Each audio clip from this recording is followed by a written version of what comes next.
everyone. This is another Freedom to Feel conversation, and my guest today is Jerry Jim.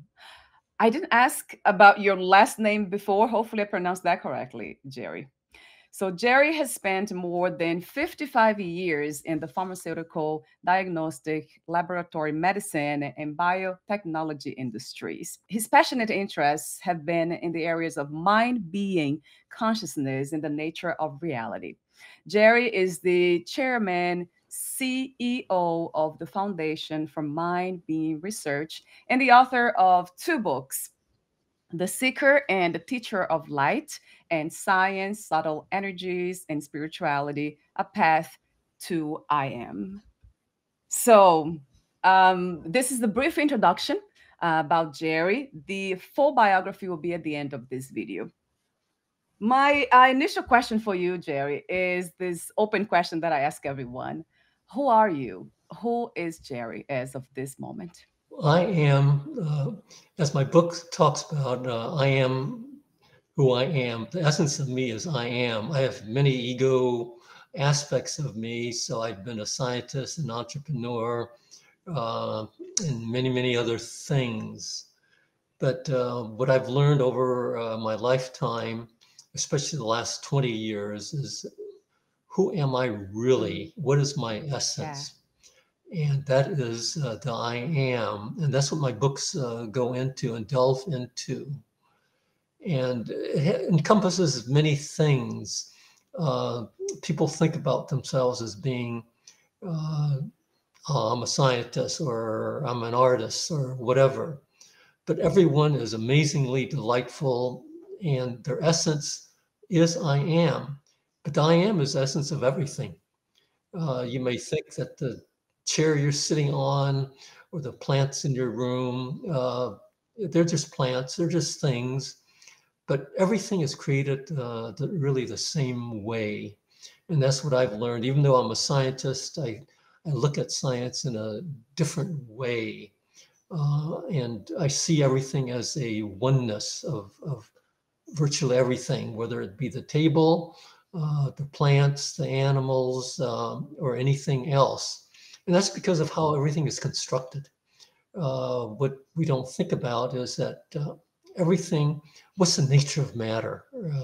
What's the nature of subtle energies? And I delve into all those subject matters. So this may be a long introduction, but I can go into all the details of all these things.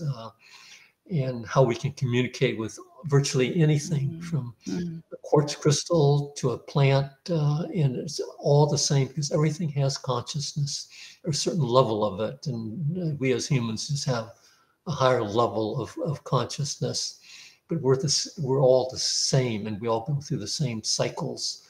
But we're eternal. That's the other thing that you'll learn about. So Oh my God. continue asking your Yes, I questions. have way too many now from what you just said. But before that, talk to me about the journey from a scientist to a spiritual seeker and then spiritually found, as you very much sound like.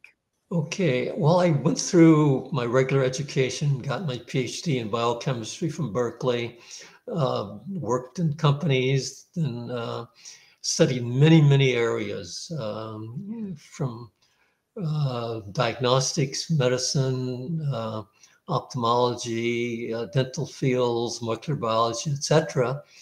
And then I decided to start my own companies, and I did that. Then maybe about 25 years ago, uh, I sold one of my companies and I said, well, let's do some other things. I'm interested in virtually everything and how everything's put together. So I went to a Qigong class Ah, and, well, actually it was a yoga class. They practiced Qigong in the beginning. And they said, well, let's do a bit of Qigong and put your hands together and put one below your belly button and one in the chest area and feel the energy.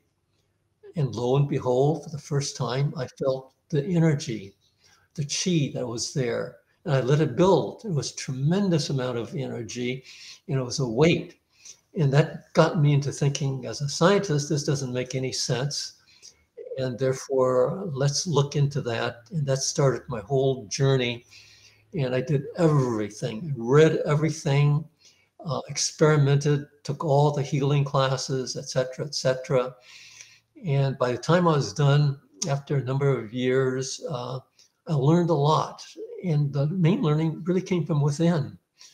And as I became more enlightened, uh, more information flowed in, and information flowed in through synchronicity. And I learned to see the energies. I could put my hands up like this, and I could see the energies between the hands. At night, if I hold my hand up, I see in Qigong, you send out the energies into the universe as a prayer. And at night, if you do that or you point a finger, the energy goes out, and you can see that energy that is going out into the world. And that again kept my interest in this whole area. Um, and I learned to work with these things. And I met a fantastic friend, Joachim Whippage, Yeah. who's the teacher in the Seeker and the Teacher of Light. I'd already gone through a certain level of enlightenment, and he taught me the secrets of affirmations. And it is quite a secret, because now um, not only can I see the energies, but I can feel the vibrations. And I can teach anyone to feel the vibrations that they have within themselves. And as they bring themselves to the essence of I am, they will feel that energy and they'll see that. And I work a lot with pendulums in a field called radiesthesia, which is not regular dowsing. It's being in resonance with energies and being in resonance with subtle energies. And that may be a new topic for a lot of people who are listening. But everything has subtle energies, and to be in touch with it is an important thing, I believe. So I don't know if that answers your Wow. question of how did I get started, but Yes. journey continues, and I do a lot of research in this area. I've discovered some new energies, the 369 energies. I've worked with the BG3 energies from biogeometry, but the 369 energy is another. It's an energy of creation. When Tesla said, if you only knew the secret of 369, you have the key to the universe. I believe I've discovered that, and I can talk about that also.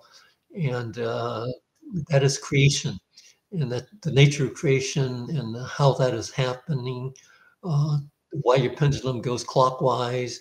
All these things are things that I've learned, and how to work with energies, move energies, because it's who we are. We are creators. We're all creators, and we can do amazing things.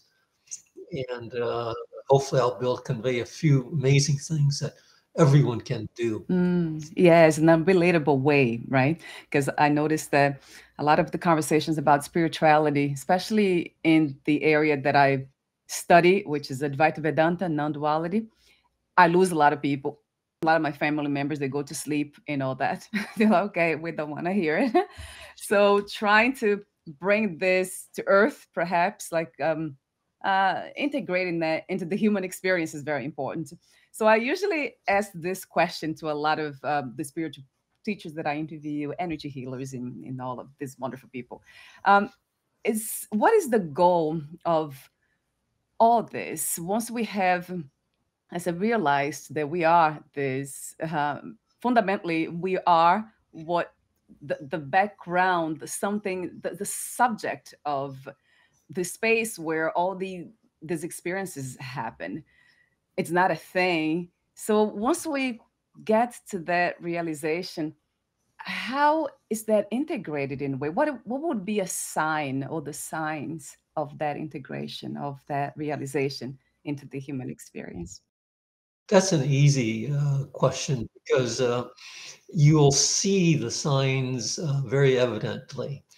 All you have to do is state an affirmation, uh, like I am rethinking, rethink I am, and that will spiral you into who you are. You may think words are, they're just words. They're more than that. The word of rethink, for example.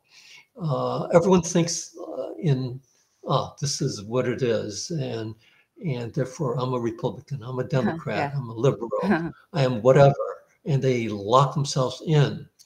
But if you rethink, it's a spiral, and you rethink and it gets you into the truth by rethinking. It may take you a while to get there, but as long as if you start using the word rethink, it'll get you there. So if you say an affirmation, I am rethinking, rethink, I am.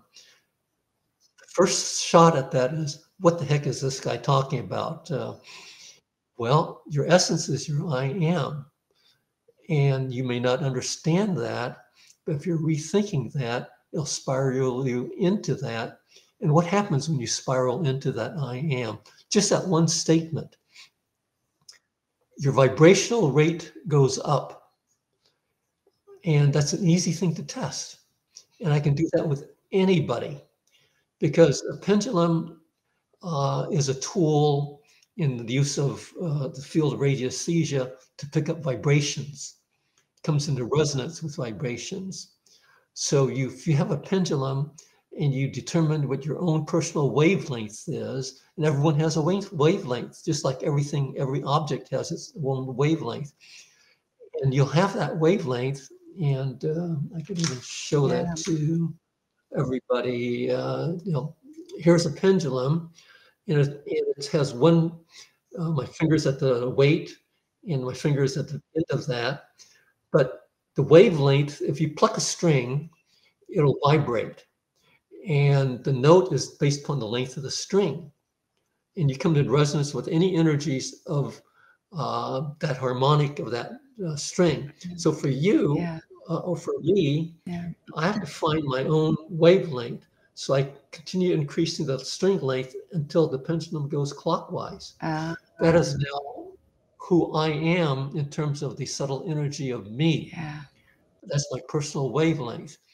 And then when I say, I am rethinking, rethink I am, I'm rethinking, rethink I am, I'm rethinking, rethink I am, the pendulum just starts spinning very rapidly because my vibrational rate has gone up. And you can do that with anybody, and anyone can do that themselves. And this technique is not a hidden technique. So it is who we all are. We're all I am. And that's just a very simple test of demonstration of that. And the beauty of that is that everyone in this group probably meditates to some degree. It takes about 20 minutes or so to get into that center of stillness that you get into when you meditate. Well, when you repeat these affirmations a number of times, and there's a whole series of different affirmations I can use, and I'll go over it with the group. As you state them, the pendulum goes around more rapidly. But what happens then is, as it's going around very rapidly, suddenly everything ceases. The rotation ceases. Everything is quiet. And now you're in that center of stillness. And even now, I feel as I'm talking, Yeah. some of the Yeah. stillness that is Mm. there. And that's because I've moved into that stillness uh, by being who I am. And when I do that, I say that I am home. And Yohim teaches that, well, you should be home most of the time and be only away a few minutes an hour. Yeah. So he's like that. I can't do that because I have too many things to do. So as I'm doing this and that, I'm not home. And but I have to remind myself to come back home and into that center of stillness. And you'll feel that center of stillness. So when I do it or Yohim does it, you're in that center and you know it and you're connected. And that's a marvelous feeling. Uh, that's how you know where you are. Right. Yeah, it can be felt for sure. What comes to me a lot of times when I'm in the presence of somebody like yourself is I can feel this stillness even in movement. Like while you speak, I know you're thinking. There's a lot of happening there. The body's doing so much right now, but that stillness is still there. So I know a lot of people, they try to get the experience of that I am within a few minutes or an hour of meditation, or who knows, sometimes a lifetime of becoming a meditator. But I do find that it's possible to be still while in movement, while doing, being and doing at the same time. I can feel that. But there's something that speaks at a deeper level when I'm in the presence of somebody like you, always speaking about these things. There's a lot of movement, there's thinking, memories, and all that, but it's stillness, it's present as well. So, would you agree with that in a way, Jerry? Yeah, you are I am Right. in the essence of you, and you always seek, and everyone seeks to be home, and because that's where everything is at peace and harmony.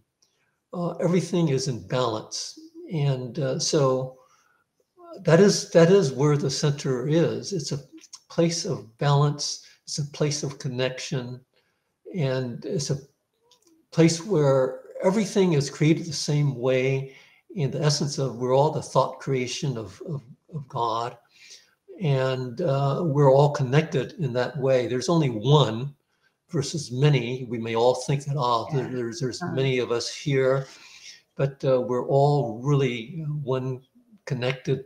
We're all God in essence, because we are all the water.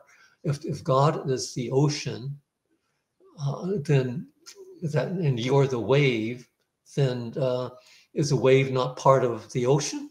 It's the same, and therefore we're all part of it. We're not. No one is separate, and we're all eternal. And once you realize all those things, then you're home. And home is a place where there's joy and happiness and inner peace. And you can feel that as you state the affirmations.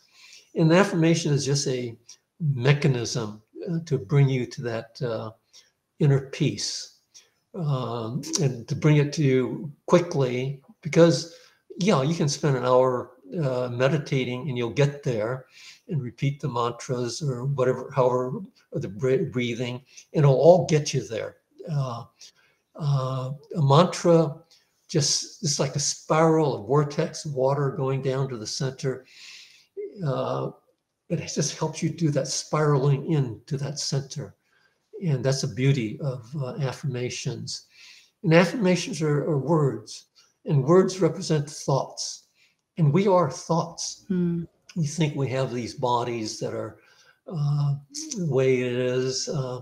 But if you look at quantum physics, they'll tell you 99.99% of what you see is not there.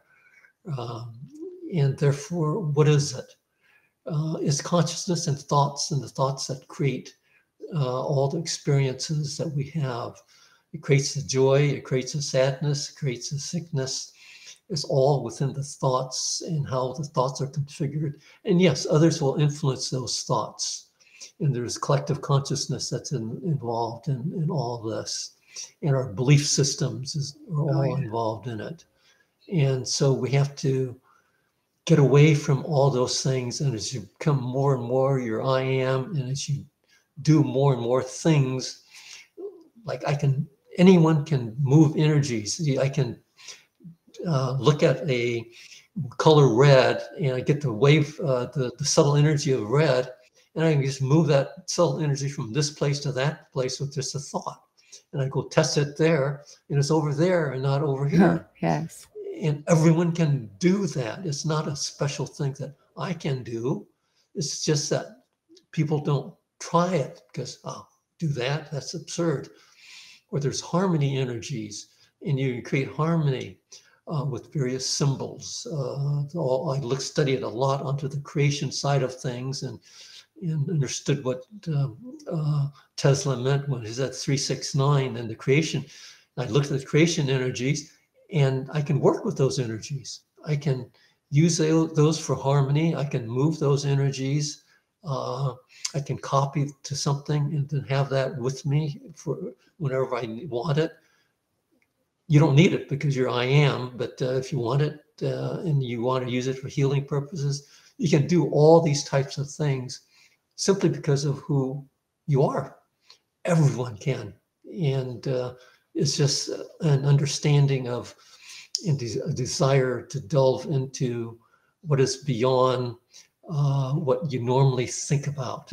Yeah. So, Yes, yes, yes, absolutely. So, what gives us this feeling of separation? Because essentially, fundamentally, we're not separated from the universe, from life itself, from God. But why do we feel separated? Is some of us for our entire lives?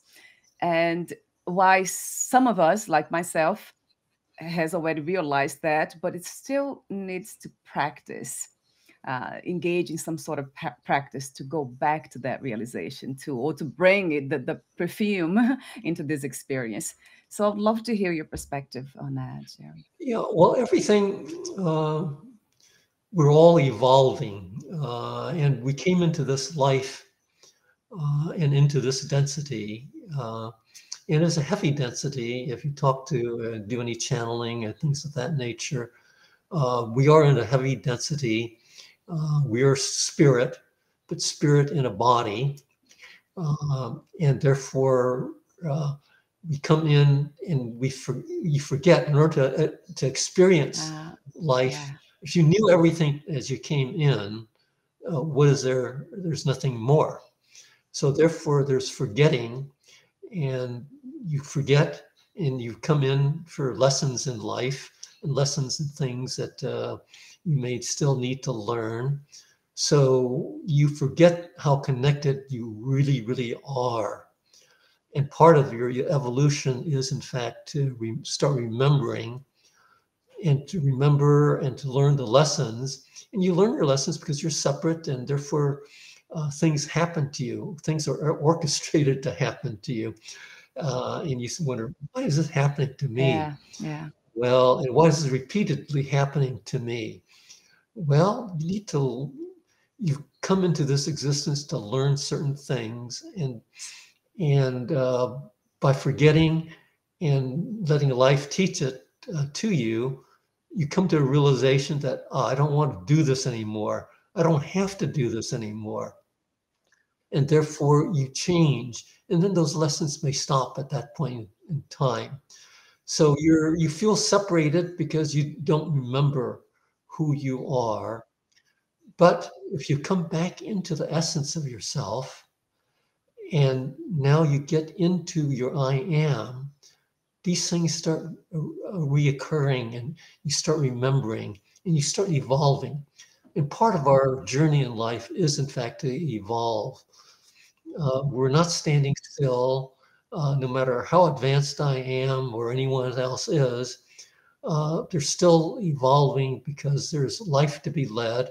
And as long as and in this life, you can evolve faster, uh, simply because you've forgotten, and therefore those lessons will stick with you, and you will move on, and eventually come to the conclusion that everything is in fact thoughts.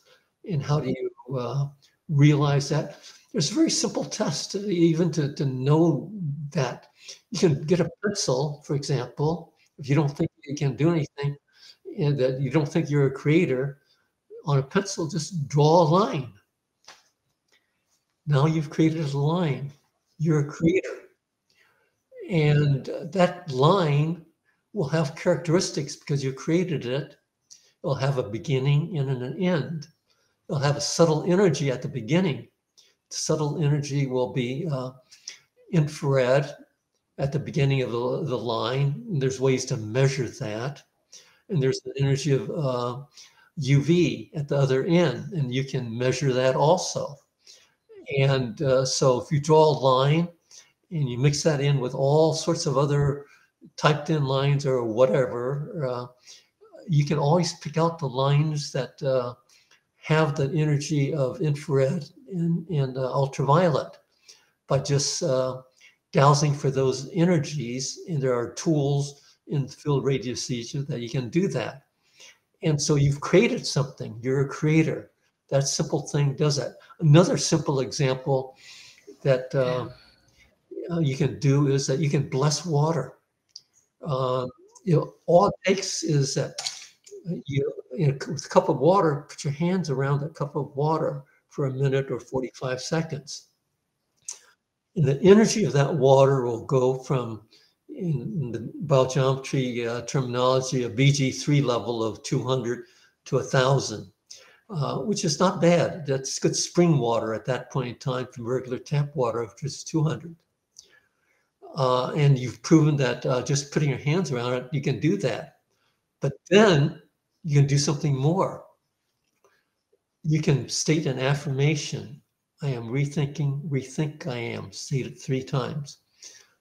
Then take ownership of who you are at that point in time. And with your hand around the water, you state, I am blessing this water. The water will move up to 1 million in terms of BG3 units. And these are measurable quantities. Again, with the tools of radiesthesia, you can do that. And these tools are not secrets. Right. Anyone can do that. Anyone who wants to learn it can do it. Anyone who wants to learn the field of biogeometry can do that. It's not a secret. Yeah, you have to pay some money to take the course and do things of that nature. But you learn something that's very, very valuable. So, yes, you can't prove to yourself that you are a creator. Yeah, you're still a beginning creator, and you're still the thought creation of God, but you can do things because of who you are. You're part of that water. You're that wave that is there, that's connected to all the other waves that are out there. Right. So it is, it's almost like choosing again, isn't it, Jerry, in a way? Consciousness itself, choosing to be separate and then choosing to return to it in a way, to give its attention, the mind's attention to it. And with that, speaking of mind and consciousness, do you actually make a distinction between them, mind and consciousness? Because we do, obviously, the bodies are all different. Yeah, well, I know that a scientist typically thinks everything is in the brain. Yes.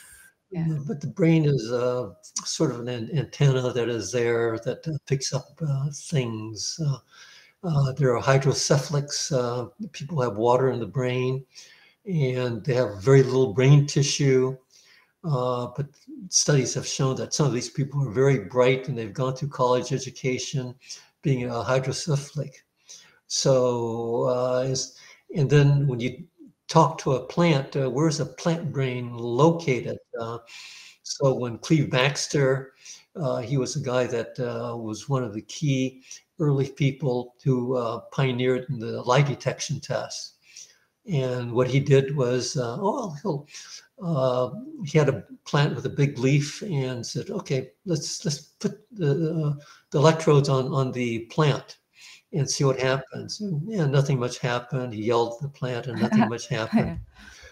But then he said, okay, I've had enough of this. I'm going to go get a match and put a flame to this plant. And that thought triggered the plant. The plant had a big spike in terms of the energy that he measured. And he found that he could do that once he got communicating with the plant. He could be 1,000 miles away. And if he threatens the plant 1,000 miles away, the plant will still jump. So everything is connected and distance does not matter. Right. And that's the other thing that one learns. As I do these Zoom calls, sometimes I may say, okay, let's move an energy to somewhere else. And I may be talking with my friends, I put it over there and find it. And they'll find it because it's there. It's a subtle energy, and they know how to pick up subtle energies, and they'll find that it is there. So all these things are part of who we are, who everyone is. I am not special. I am just another guy that I just picked up wanting to learn about things and want to understand the universe. And I know that, and I'm a scientist, and so I understand everything that the quantum physicists have been talking about, and the chemists. And I'm a chemist. I understand how they look at chemical structures and electron clouds and all that other stuff. But then I look at it in a different way, and what's the basis behind all of that? The basis is really the torus structure, at least in the physical manner. And it's the centripetal motion in is the creation force, and the centrifugal motion counterclockwise out is the decay portion. And that's the reason the pendulum always go clockwise when you're in resonance with something that is good with you. And people don't understand that. Why is it going clockwise? What is happening? And guys like Nassim Harriman, who's a quantum physicist, he'll look at these things and he'll be talking about these things, and he's figured that out. And so you have people who have figured all this out. And Walter Russell, if maybe people haven't heard of Walter Russell, they should read about him sometime. And he passed away, I think, in 1968. But God spoke to him and explained the nature of what everything is and what creation is. And I've studied that because it gives a very amazing message. And it gives an explanation of why everything has consciousness and why everything is really the same and the oneness of everything. Because everything is a vortex in terms of matter, and you can say it's the ether and the vortex, or light, and of light doesn't matter, but it is that vortex, and what's balancing it is consciousness within of everything. They may not realize so much about it unless you're communicating with them. And I'm sure part of how the pyramids were built was by the use of consciousness. So there's lots of things that are out there that if one starts examining, things start making sense in a different way. Right. And that's so true. And I love the idea that we can start with investigating our own experience, our own selves, starting there. That has been my curiosity, my seeking my entire life, pretty much. Who am I, or what is this? Of course, it doesn't start with that question. It's basically suffering. The more it seems to me, from my experience, the more challenges I had within the body mind complex, the more I wanted to understand what was this all about, which we call life. Why? I guess the first question for me was why am I here? Because I was born and raised in a family that was very disconnected from that I am, and there was a lot of violence there. And I remember, well, I had many experiences, and one of which was really powerful, which was looking at myself in the mirror and saying, "Ah, you're here again," but in a new body, in a female body. So not understanding, I probably was about 7 years old. So and that was the beginning of my own journey, and that's why now, Jerry, my exploration is really into the healing. The more I think I mentioned that before, the closer I get to what doesn't need healing, which is consciousness, is pure, complete, and whole, and it feels very peaceful there, perfect actually.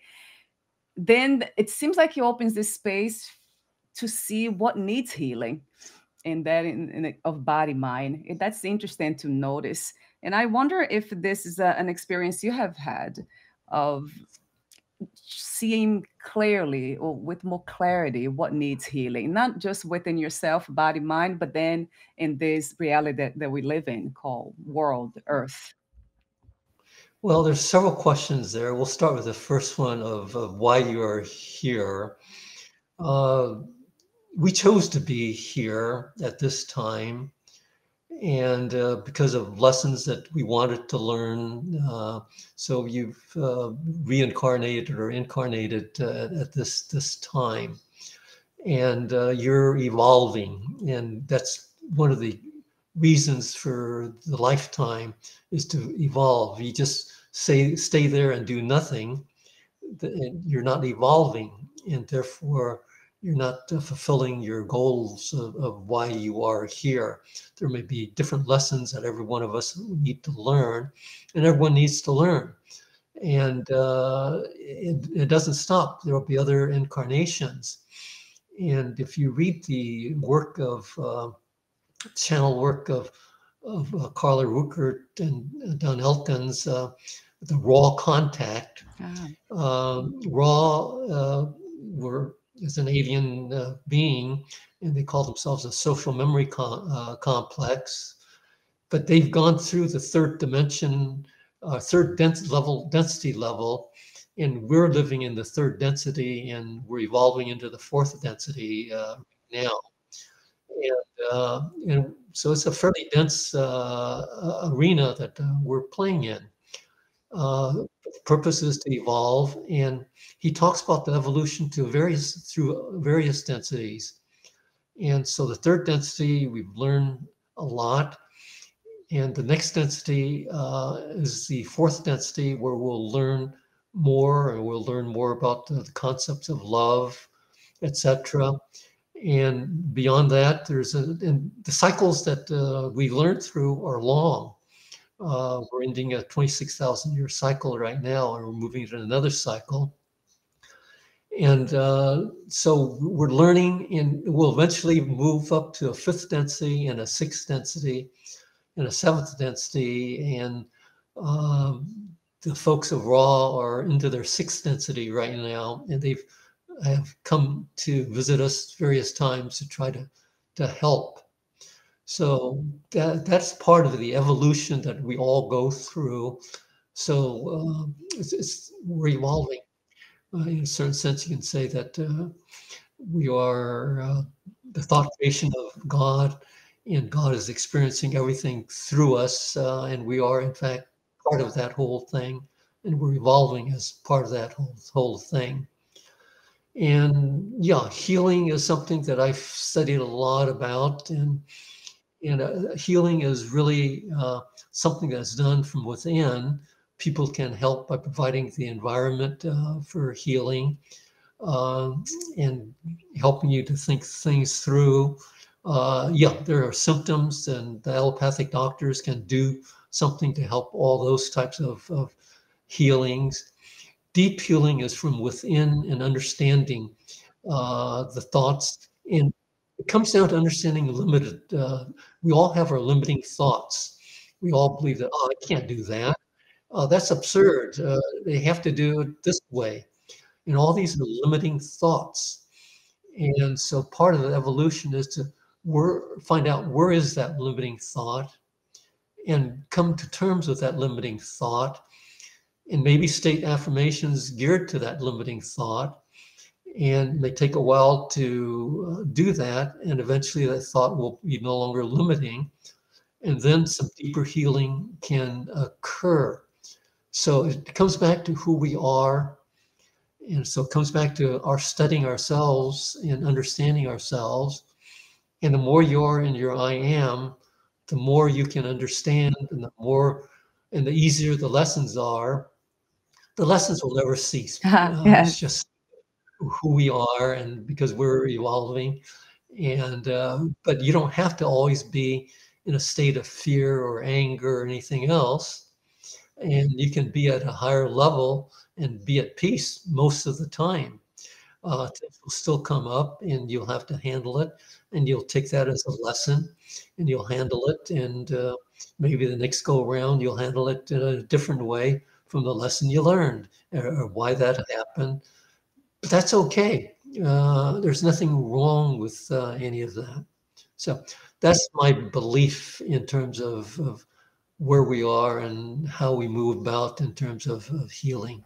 Yes, it's one that I'm also familiar with because I talked to a lot of people and I asked the same questions to some of them, not all of them, and I came across that answer of learning lessons and almost like choosing to be here, but then as a separate self. So I guess the question that keeps coming up for myself as well is as an investigation. if, like you say, I love the way you say that, I am with not capitalized, I am, am, and then the I am. So there's no separation between the small I and the big I that we imagine in our minds. So, with that in mind, when I think about that, then it is an illusion, isn't it, Jerry, that there is a separate self here that is trying to heal, that's trying to learn lessons, that's evolving, when in fact, from that perspective, it's God actually doing everything. So, with that in mind, I usually kind of try not to reinforce the the ego or the parts, and I always come back to, this is the dance of God. This is the play of life, not to owning anything. So I try not to, when a thought comes, I don't choose my thoughts. I very much have been pay attention to that more and more and more, that they just appear and they come to me, and some I entertain some of them and some of them I don't. And the body mind doesn't, and I don't know why. Like, I heard this before beautifully, and I just kind of resonated with me. Consciousness, in a sense, doesn't know anything, doesn't own anything, and doesn't want anything. So it's just open to whatever it is, exactly as it is. I don't know if that makes sense to you, but this is what comes to me as a message. Of course, I study all these things too. I meditate a lot and I do a lot of investigation. I pretty much wake up doing that. I look at myself in the mirror. Who is this? What is it? So I play a lot with these things, and I do that with everybody I meet too, without them knowing, of course. But yeah, talk to me for a moment about that. Okay, well, you are everything.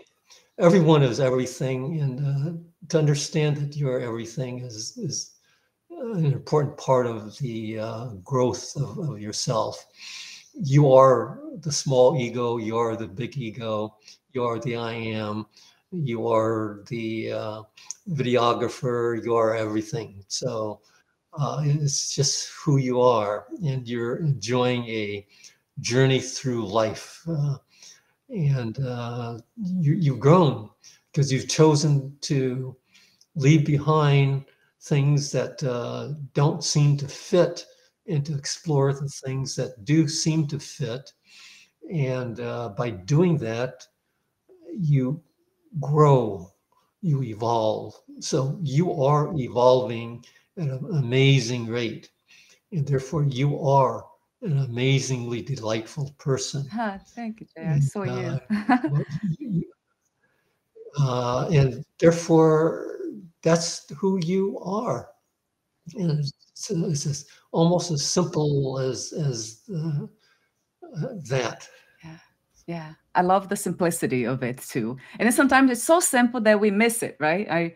I think I wrote Yep. something about that at some point. It's so simple because it's something that we are trying to, with the senses, to kind of be in contact with that which we believe is outside of us, a God, the universe, whatever it is. But it's here, it's always here, and it's not an object. That's why we miss it, because it can't be seen, it can't be heard, only through you, because it is you. That's, I mean, it's just incredibly fascinating, isn't it? Even yeah, to have this conversation, I can sometimes can't believe that we can have conversations about it. Like, how come? It's just incredible. So, going back to your work, I made some notes here about your ideas of freedom. I love the way you say that. So the way you wrote about freedom, when it comes to feelings and emotions, you said freedom comes from knowing your true essence, your I am. This is the known by you as you reach for the essence within you. So everything is within you, and it goes back. Freedom and I am is one and the same, isn't it? It's not even being free of anything or looking for freedom. We are freedom, which Right. is, yeah, which I connect to love. To me, love, that's what it is. It's freedom. Yeah. I agree entirely with that statement. And often I should repeat a particular affirmation almost every night because it says a lot. What I normally think and say is, I am love, I am harmony, I am gratitude. I am light in life. I am forgiveness. I am compassion. I am tranquility and humility. I am joy. I am happiness. I am wisdom. I am oneness. I am inner peace. I am, and then I state my name Yeah. because it Yeah. acknowledges who you really are. You're much more than just that, but at least that gives you an indication, gives the universe and yourself an indication of ourselves. And sometimes I'll state it a little bit differently. And these words come from Elohim. I may say, I maintain, sustain, and support divine love, harmony, gratitude, forgiveness, compassion, humility, tranquility, happiness, joy, light, life, wisdom, oneness, and inner peace. And I spread these thoughts throughout the earth and throughout the cosmos. And that gets that message out because you are powerful. Everyone is, in fact, powerful. And if they state these things, more of that message goes out into the universe and it changes. David Hawkins used to talk about we're all in this sea and you're in that boat. And if you want consciousness to increase, every time you do something and bring consciousness up, the ship rises on the waters. So, in a certain sense, that is what you're doing when you make these affirmations and make these wishes uh, of sustaining and maintaining uh, the thoughts within the world. Yes, I love that. I mean, what's not to love about it? All it for the mind it sounds, of course, very positive. It's like bringing heaven to earth, making the whole experience just this a very delightful one, beautiful one. And I do acknowledge that it's not something that let's see. I'm trying to kind of acknowledge the opposites because that's what we live in this world of duality. So there's always something that opposes, right? Love that would hate would oppose love or fear, perhaps. And then we have this so many things happening right now that I heard of. I don't watch TV or anything like that. Watch the news, but I became, of course, knowledgeable about the war between Russia and Ukraine. And that really surprised me that in this day and age that we have advanced so much technologically, with science and all that. But how did that happen? How could we allow or let a war to happen? Human beings to kill one another. That's like to me the depth of ignorance. So, what are your thoughts about? I know we are trying to bring this, raise the vibration of the earth and within human beings, of course, in the human minds, especially, so we can live in harmony. But it seems like we have not yet gotten there. And I don't know of any civilization as large as the one we have now that has lived in harmony as one. Yeah, well, I think that as we raise our consciousness, and that's really the main reason I do these interviews and write my books, is to raise the level of consciousness.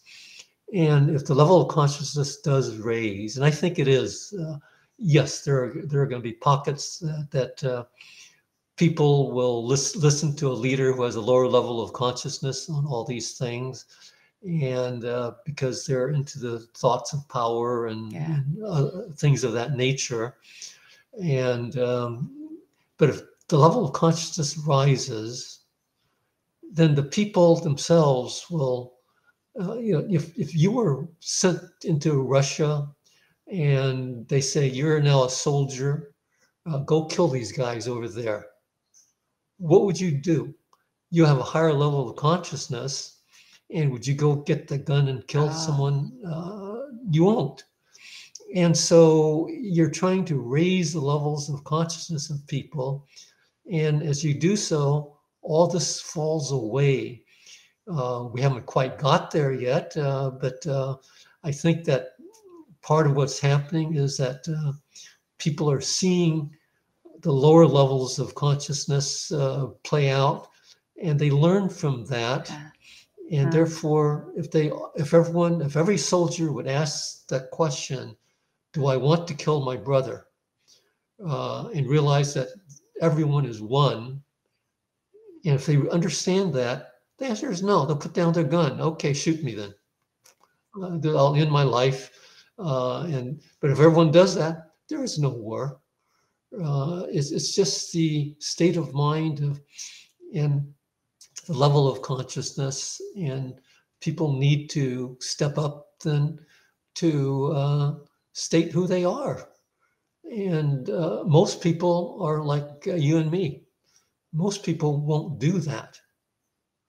So if they know that, my brother's crossed the border there, I'm going to go and kill him. They won't do that. It's just not possible. Yes, there are psychopaths and things of that nature. And so there's people who have different types of minds, and you learn about that and you try to isolate that as much as possible so they do the least harm. And some of these people are very clever and they get into power, and therefore people follow them blindly. I think if people are left on their own, things won't happen that way. And same can be said about all sorts of institutions that are around that we see strange things happening with them. But most people don't see that. People also need to rethink things through.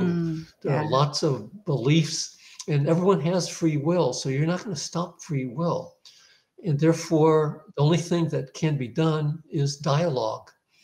And if there's dialogue and free will, then bad things don't have to happen. Things will work itself out because you'll come to a conclusion that won't be quite happy for everybody, but you don't have to kill for it. Everyone will be able to live out their free will. In fact, I believe that there should be a law of free will. Ah, wow. And Yes. everyone, they can do their free will as Yeah. long as it does not harm another person. And people can think the way they can think and believe and do whatever it is they want to do, as long as they're not harming that other person. If they don't believe in it and there's a consensus, well, let's talk about the consensus and let's get to that consensus so that we don't have to kill each other. That's what I believe. Right. Yes. Yeah. Of course, that's totally makes sense to me. Um, uh, why would somebody harm somebody else when you know that you are the other, that everything's interconnected? But that goes back to the truth, like the spiritual truth and spiritual knowledges, that technology and unfortunately science has not really got us there. And I don't think it will. What I love about scientists, which you are, I mean, you're beyond that now, but scientists and spiritual seekers, that's what we're looking, we are trying to find the truth, isn't it? That's really the main, I would say, connection, what we have in common deeply. So when I hear you talk about free will, which I had this conversation before with other guests, that's what it comes to me every time. I never felt like I had ownership of my own life. I did. I thought it was life itself. That was, but I didn't couldn't phrase it that way. I was just navigating this realm. Whatever it would ask me to do, it's almost like feeling guided. I was guided by. Always felt it being guided by something, which now I know is not a something. So, talk to me a bit more about this. Do you actually? Does it make sense to you somehow this idea of free will, that we actually don't have it free will unless we feel separated from the whole, and that's an illusion anyway. Yeah, free will is a real thing, and yes, different people will do different things because of their education, who gave them those thoughts, the parents, their religions, or whatever, and so those will govern that. And when you came into this life, you probably chose your parents, and you probably knew coming in that, yeah, you're going to be in for some rough Oh, oh times, no. Yeah. but that is part of the reason that you will grow more, and that's part of the reason that you grew to who you are today doing this interview, because you knew that you need to grow and how best to do it, but to have a certain environment that you can, in fact, grow in. And the thing is, we all are, uh, I'd say, the individual thought creations of God, and therefore we'll have these thoughts of whatever we are based upon our where we are in our evolution. And so your free will is based upon where you are. And if you prevent people from being able to express that, then everyone's going to disagree with everyone else in something or other. That's just the way it is.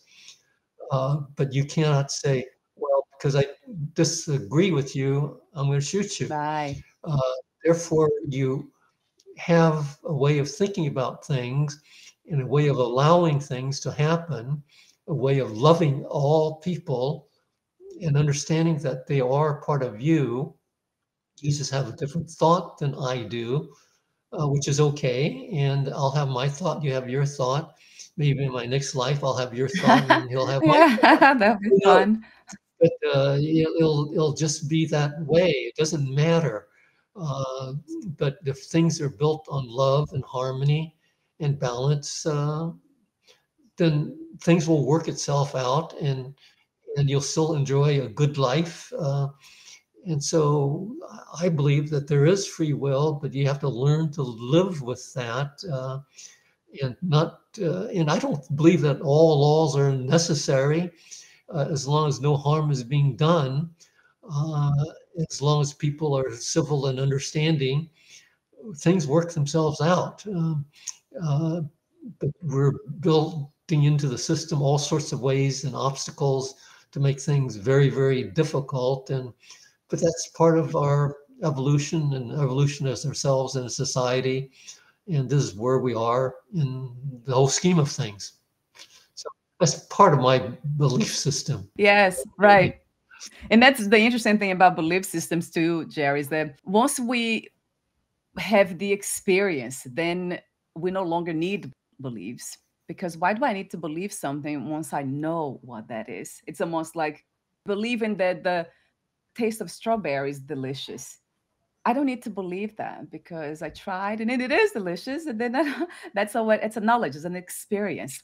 So I Yeah. guess that So no, the free will uh, uh, illusion thing for me came to really like a very practical and a very experiential a way, kind of touched me in that way because I thought about happiness. If I could, if I had free will, then I would choose to be happy all the time. All the time. All the time. That's well, that's my prayer. That's my meditation. All about that. Harmony, peace, all about this good stuff. But it doesn't work that way. A lot of times I'm working, it seems like I'm working really hard and I have been for so many years.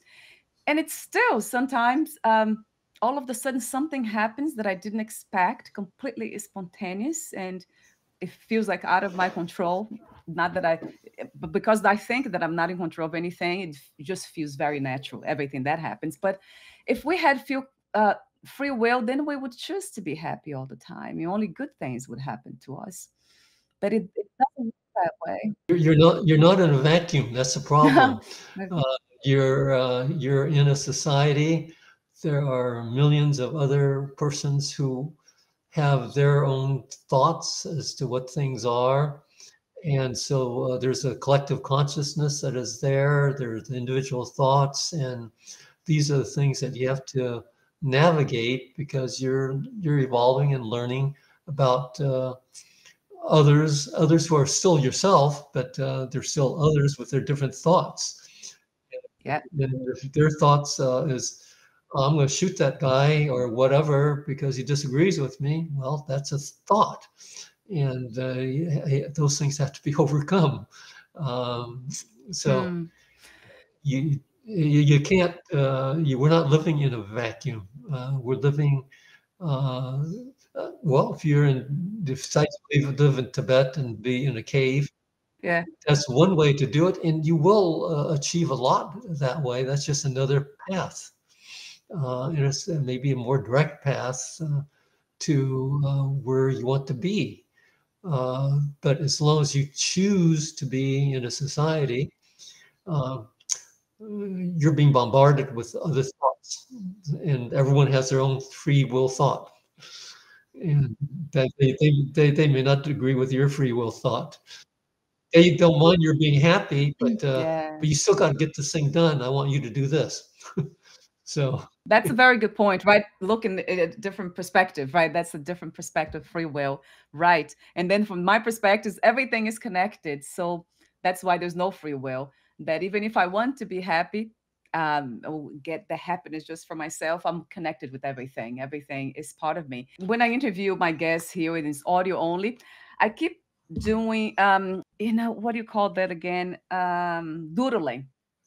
I used to only I would doodle all the time, and then I start looking at it and see what I was doodling, and that was the flower of life.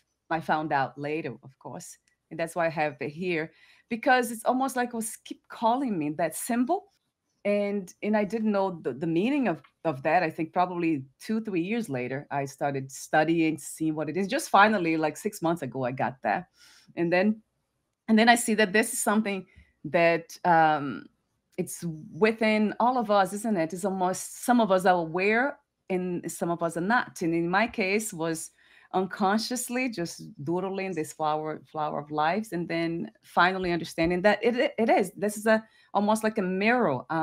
That resonance, the symbology of what is in me, it's trying to be expressed outside, which it is interconnectedness, that everything is connected. So we're almost at the end. Going back to, I'd like to mention again your books. I love the covers, also the way love the titles, and I love the way I think the Seeker and the Teacher of Light.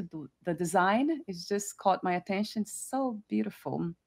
Yeah, there's something about that design. You see, I love symbologies that caught my attention. So, The Seeker and the Teacher of Light, and the other book is Science, Subtle Energies, and Spirituality, A Path to I Am. Those two beautiful books. And the messages, I had so many notes here to. So, I would love for you to, at the end of the interview, tell me what it was if there was one message that those two books, if there was one message that in common with those two books, what would that be? Let's say the main message from those two books, what would that be? you are, I am. That the essence of you is I am. That's just that simple. Yeah, I love the simplicity of it. Yes, yes, a trillion times to that. And that's a beautiful vision, right? Almost like a prayer for this reality called life, so we can all one day experience that, even a glimpse of that. I am. I am that already. There's nothing missing, nothing lacking. I'm whole. Yep. Thank you so much for being you. Thank you so much for being open to this beautiful journey of uncovering what we are. I know we talked about this off record. You say who I am. I usually say what I am. And then I have no idea who I am once I get closer to what I am. But thank you so much again for everything that you do in this reality to raise the consciousness so we can live a more peaceful reality. That's really what we are looking for. Happiness and peace, isn't it? Have more joy, more fun here in a meaningful way. So thank you so much, Jerry. Well, thank you for the interview. I appreciate you having me on the program. Thank you. And before we say goodbye, where's the best place to find more information about you and your books? You can go to my website. It's just go to jerrygin.com, uh, which is just JERRYGIN.com, and you'll find my website, and you can contact me through there. I have YouTubes, but it's also Jerry Gin YouTubes, so things of that nature where I teach some of the things like biogeometry and the 369 energies and how to measure your own personal wavelength. and how to get information from that, all sorts of things that you might find interesting. So the books give you the basis of things. If you want a little bit more, some of the YouTubes gives some lessons on things that will be useful in life. Yes. So Yeah. I mean, it's just fascinating. Everything to me is fascinating. Once we get to that basic, the simplicity of what this is, then everything becomes almost like a playground for in a very beautiful ways and a lot more fun to explore. So yeah, I will also have the link of a YouTube channel on the podcast notes and profile. Thank you so much again for your presence, Jerry, and we'll talk soon. Bye for now. thank you, Valeria. Bye.